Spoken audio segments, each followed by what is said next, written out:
Joining me now, Middle East journalist and Columbia and Harvard alumnus, Jonathan Harounoff. Jonathan, thank you for being with us. What action do you think some of these universities should be taking in response to the demonstrations? Thank you very much for having me on, Marni.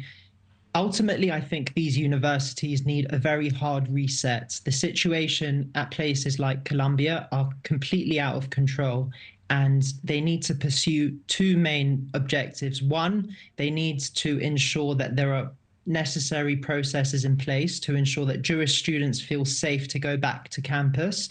And number two, they need to have guidelines in place so that protesters can protest in a peaceful and safe way without infringing on the safety and the rights of other students who are too afraid to go to campus, and to protect their free speech rights without it bleeding into hate speech and harassment and violence, which is what we've seen across America. And are you optimistic they'll do that? We just mentioned one school in Florida putting out sort of guidelines. You can do this, you cannot do this, some things that are banned. Are you expecting that the schools that you attended and others will follow suit?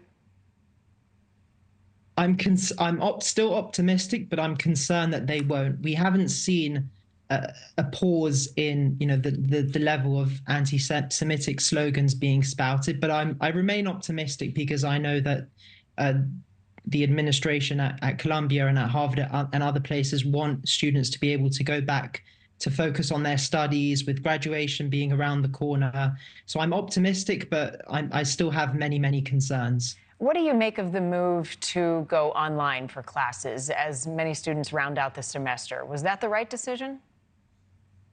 Telling students to go online and, worse, to flee campus right before Passover is not a solution. It's just a Band-Aid over a gaping wound that won't heal.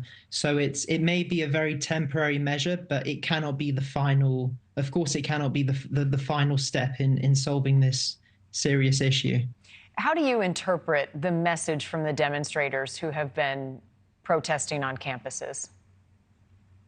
I mean, I can tell you, I just got back from Israel a couple of days ago, and what was most shocking to me was that my Israeli relatives and friends, and even my taxi driver, when I told them where I had studied, were so concerned.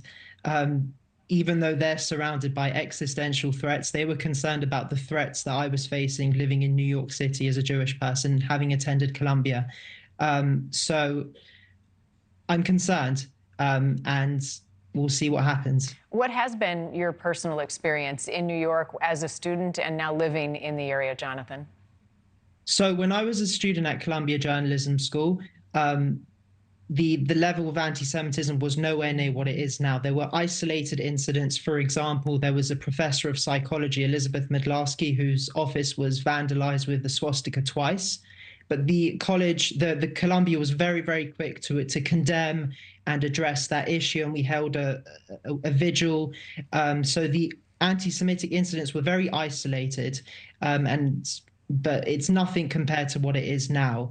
And I think swift action needs to be taken to ensure that it doesn't lead into serious violence. We have seen hesitation. Swift action is something we haven't yet seen, but is being called for. Might that mean a change in leadership, and would that be something that you would support? Even though the buck stops with President Shafiq at Columbia University, I don't think just replacing a leadership figure will solve the issue, the same way we saw at Harvard with the departure of President Claudine Gay. It hasn't meant that anti-Semitism at Harvard has stopped, but it could perhaps be the first step to a number of steps in order to rectify this serious and ongoing issue. Finally, Jonathan, how do you think what we're seeing now impacts the reputation of the schools where the demonstrations are happening and the school's response to it? I think it has a very harmful impact on the university's reputation. And I'm sure that many parents of prospective students are going to start using anti-Semitism as a major KPI in order to determine whether or not they send their children to these schools. It's not just going to be their rankings in college rankings. It's going to be, how safe are my kids going to be when they go to school, and can they even study? We've seen instances where students simply cannot get to class because of all of these protests. So that's going to become a major determining factor. Thank you for watching. Go to newsnationnow.com to find NewsNation on your television provider. And don't forget to click the red subscribe button below to get more of NewsNation's fact-driven, unbiased coverage.